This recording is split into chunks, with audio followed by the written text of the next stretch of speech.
রিয়ান, দেখুন আজকে আমার ইয়েস কিচেনে কি এনেছি। এটা কি কেউ চিনতে পারেন? এটা হচ্ছে মাটির আলু। মাটির আলু কে কে খেয়েছেন বলুন তো? এই মাটির আলু দেশ থেকে আনা হয়েছে। তো এটাকে রান্না করব, কিভাবে রান্না করি সেটা একটু দেখাই। খালা, এটা এখন কি করবেন বলেন?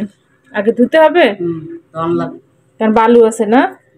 তাহলে আগে ধুয়ে নেন, ধুয়ে তারপরে কেটে দেখায় সবাইকে। আগে ধুয়ে নেন ভালো করে। হচ্ছে ওই মাটির আলুটা ধুয়ে নিচ্ছে, মানে খালা বলতেছে যে না ধুলে বালুটা লেগে যাবে কাটতে গেলে।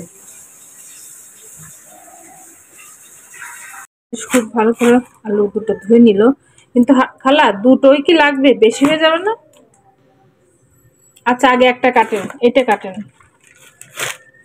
কেটে দেখি পরিমাণ কত কি হয়।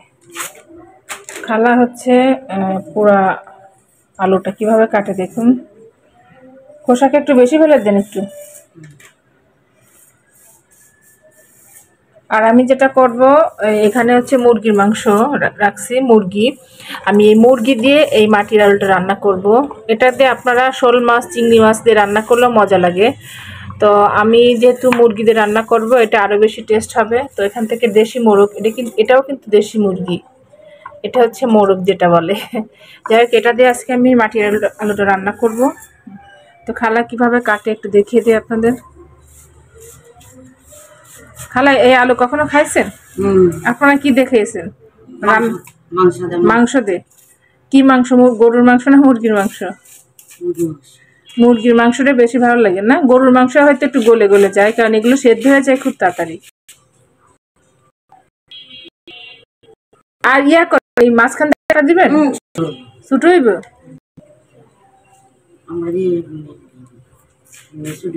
ও আচ্ছা, দেন তাহলে। খালা দেখে দেখা যাক, খালাই কাটুক।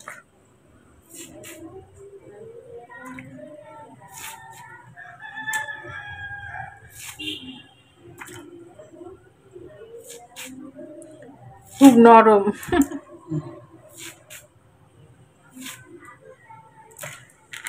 এই যে দেখুন, একটু পিছলা পিছলা টাইপের। পানির ভিতরে ভিজিয়ে রাখলে করলে। আপনি কি রান্না করেন আমাকে মাধ্যমে জানাবেন এই রেসিপি কিভাবে বানাবেন। আমাদের দক্ষিণাঞ্চলে খুলনা বাগেরহাটে আমরা যেভাবে রান্না করি ওভাবে রান্না করে দেখাবো। আর আমাদের অঞ্চলে এই আলুটা খুব জনপ্রিয়, খুব হয়। খালা, আপনাদের ওখানে হয় এটা? গাছে 10 কেজি আত্মনি হয়, অনেক বড়, অনেক বড়, মানে ছড়িয়ে পড়ে নিচে।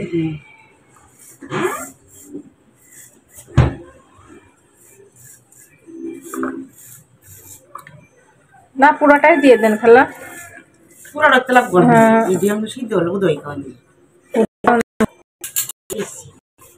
আচ্ছা,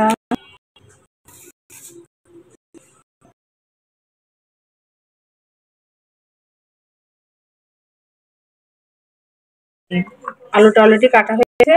এটা গোলা হয়ে গেছে, এভাবে ধুয়ে কচলিয়ে নেবে, কারণ এটা হচ্ছে হয়ে গেছে। এখন মুরগি কাটতেছে।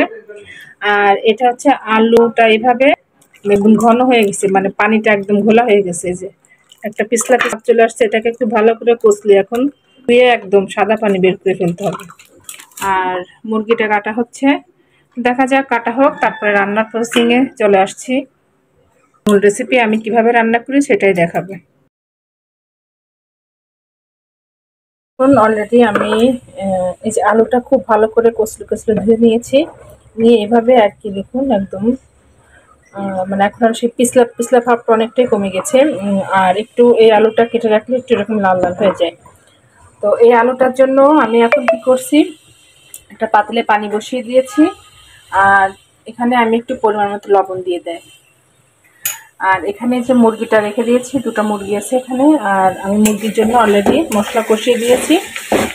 তো আমার মশলা খুব ভালো করে কষানো হয়ে গেছে। মুরগি রান্নাটা ফুল রেসিপিটা তো যেভাবে যে মশলা থাকে ওভাবে দিয়ে দিলাম, দিয়ে খুব ভালো করে মশলাটাকে আমি কষিয়ে নিলাম। দেন মুরগিটাকে এখন আমি দিয়ে দিলাম। মুরগি দিয়ে এখন খুব ভালো করে মশলার সাথে মুরগির মাংসটা আমি খুব ভালো করে একটু কষিয়ে নিব। যাই হোক, এটা কষতে থাকি। আর এদিকে আমি যেটা করব, এখন এই পানিটা প্রায় গরম হয়ে আসছে, একটু লবণ দিয়ে দিচ্ছি পানিতে। এখন এই আলুগুলো আমি আস্তে আস্তে এই পানির ভিতরে দিয়ে দিব। এটা দেওয়ার একটাই কারণ হচ্ছে, এটা আলুর ভিতর যে একটা কষ থাকে, হ্যাঁ, এই মাটির আলুতে একটা কষ থাকে, ওটা চলে যাবে। তো এই কষটাকে আমি বের করার জন্য একটু হালকা বলক দিয়ে আমি পানি থেকে ফেলে দিব। ঠিক আছে, তো এটা হতে থাকে, বলকটা উঠতে থাকে, আর এদিকে আমার মাংসটা রান্না হতে থাকে। দুটোই আমি একসঙ্গে করে ফেলবো। এক চুলায় আলুটাকে একটু বলক দিয়ে উঠিয়ে ফেলবো, আর এদিকে মাংসটাকে আমার কষাতে থাকি। তো দেখুন, অলরেডি আমার প্রায় বলক চলে আসছে। আর এই পানিটা এখন আমি ফেলে দিব। এটা বেশি সেদ্ধ করা যাবে না, যেহেতু এটা তো আমি আবারও মুরগির মাংসের সাথে দিয়ে রান্না করব। তো এখন এটাকে আমি পানিটা ঝরিয়ে ফেলবো। আর এদিকে আমার মাংসটার কী অবস্থা, এটাও প্রায় খুব ভালোভাবে কষানো হয়ে গেছে আমার অলরেডি। ধোয়াতে ক্যামেরা ঘোলা হয়ে যাচ্ছে। যাই হোক, এটা আরেকটু কষিয়ে নিয়ে দেন আমি যেটা করব, এই পানি ঝরিয়ে আলুটাকে আমি দিয়ে দিব। ওকে, দেখুন এই যে আলুটা আমি একদম পানিটা ফেলে দিয়েছি, আর ঠিক এই পর্যায়ে রেখেছি। হালকা মানে একদম সেদ্ধ কিন্তু ওভাবে হয়নি, জাস্ট একটা নরম ভাবটা এনে মানে রাখছি। যে এখন এটাকে কি করব, আমার মাংসটা তো প্রায় কষানো হয়ে গিয়েছে। দেন এখন যেটা করব সেটা হচ্ছে, এই আলুটাকে আমি মুরগির মাংসের ভিতরে ঢেলে দিব। দিয়ে এবার খুব ভালো করে আলু আর মাংসটাকে এখন খুব ভালো করে একটু কষিয়ে নিব, মিক্সড করে নিব।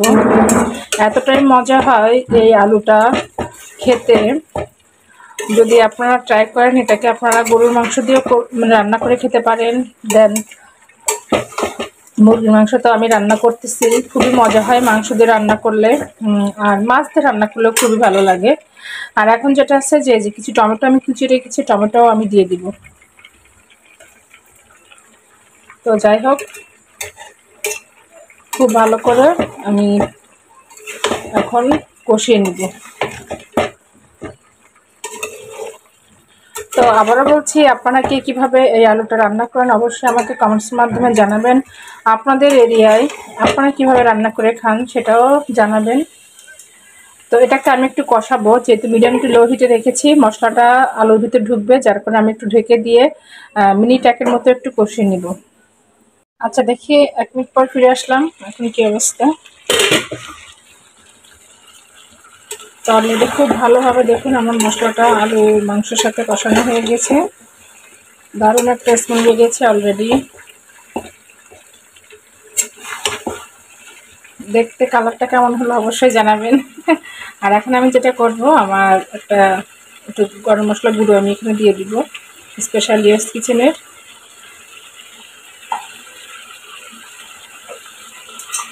এটা আমি ভালো করে একটু মিক্সড করে নেই। তো এগুলো তো আসলে শহরে আমাদের খুব একটা খাওয়া হয় না, খুব বেশি পাওয়াও যায় না। এই খাবারগুলো আসলে এখনের যুগের বাচ্চারা তো চিনেই না। তো আমি চেষ্টা করি একটু ইউনিক এই ধরনের আগের সব খাবারগুলো একটু আমার কিচেনে রান্না করতে, বাচ্চাদের সাথে পরিচয় করার জন্য, ওরাও চিনুক। তো অলরেডি খুব সুন্দর একটা দেখুন কালার চলে আসছে, দেখতেও কত ইয়ামি হয়েছে। তো এখন আমি মানে পরিমাণ মতো পানি অ্যাড করে দিব।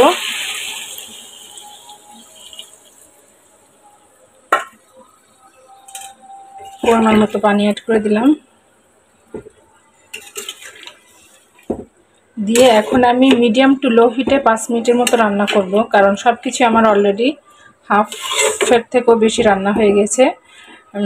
সেদ্ধটা খুব মানে আলুটা বেশি মানে করা যাবে না, গলে যাবে, কারণ এই আলুটা দেখুন অলরেডি কিন্তু আলুটা সেদ্ধ হয়ে গেছে, দেখছেন? তো চেষ্টা করবেন আলুটা একটু শক্ত শক্ত রাখতে। একদম নরম করে ফেললে তখন একদম ওই ঝোলটা একদম গ্রেভি হয়ে যাবে, তখন খেতে ভালো লাগবে না। আলুর একটু ঝোল ঝোল না থাকলেও তো আসলে ভালো লাগে না। তো যাই হোক, এখন আমি এটাকে একটু মিনিট 5-এর জন্য মিডিয়াম টু লো হিটে রান্না করতে লাগি, দেন ফিরে আসছি। তো অলরেডি দেখুন আমার পুরো মানে মাংস আলুটা বলক চলে আসছে, খুব ভালো কুক হচ্ছে। আর একটু গ্রেভিটা একটু ঝোল ঝোল বেশি রাখবেন আর বেশি দিবেন, কারণ আলুতে না ঝোলটা গ্রেভিটা টেনে নেয়। তো চেষ্টা করবেন যখনই এটাকে নামিয়ে ফেলবেন একটু ঝোল থাকা অবস্থায় নামিয়ে রাখবেন, পরবর্তীতে ঠান্ডা হলে আপনার পারফেক্ট যেটা রাখতে চান ওই গ্রেভিটা থাকবে। দেন আমি যেটা করবো, কিছু কাঁচামরিচ আমি ফেলে রেখেছি মাঝখান দিয়ে, এগুলোকে আমি একটু দিয়ে দিব। যেহেতু আমি একটু শুকনো মরিচটা কম ইউজ করেছি, তো এখন একটু কাঁচামরিচটা দিয়ে দিলাম, ফ্লেভারটাও ভালো আসবে এবং টেস্টটাও খুব মজার আসবে। তো যাই হোক, আমি আর মিনিট 2 জাল করে চুলাটা স্টপ করে দিব। তো অলরেডি দেখুন আমার একদম ডান। আমি যতটুকু গ্রেভি রাখবো আমি আপনাদের একটু দেখিয়ে দেই, গ্রেভিটা ঠিক এমন হবে। এই যে দেখতে পাচ্ছেন, তো এই গ্রেভিটা আমি এমন একটু পাতলা অবস্থায় আমি চুলাটা স্টপ করে দিব, কারণ এটা আমি যখন চুলাটা স্টপ করে দিব তখন এটা আরেকটু টেনে নিবে, আলুর গ্রেভিটা আরেকটু টেনে নিবে এবং পারফেক্ট আমি যে গ্রেভিটা চাচ্ছি সেটা হয়ে যাবে। তো অলরেডি আমার রান্না ডান, আর এখন আমি চুলাটা স্টপ করে দিচ্ছি। কেমন হলো অবশ্যই জানাবেন। লাস্ট ফিনিশিংয়ে লাস্ট যে সুন্দর চেহারাটা বা কেমন আসে সেটাকে আমি দেখিয়ে দিচ্ছি চুলাটা স্টপ করার পর। তো এরকম মাটির সুন্দর মানে মাটির আলু এভাবে রান্না করে অবশ্যই একদিন খেয়ে দেখবেন এবং অবশ্যই একটা কমেন্টসের মাধ্যমে জানাবেন যে আসলে কেমন টেস্ট হয়। ওকে, এখন অলরেডি ডান, আমার লাস্ট ফিনিশিংয়ে যেমন আসছে কালারটা। তো এখন অলরেডি আমি যেটা চেয়েছিলাম আমার গ্রেভিটা ঠিক তেমন পর্যায়ে চলে আসছে। তো আপনারা চেষ্টা করবেন এই আলুটা যখন রান্না করবেন মাটির আলুটা, তখন মানে পিসটা করবেন একটু বড় বড় করে, দেন একটু গ্রেভিটা একটু বেশি থাকা অবস্থায় একটু নামিয়ে রাখার চেষ্টা করবেন, তাহলে পারফেক্ট গ্রেভিটা চলে আসবে তখন।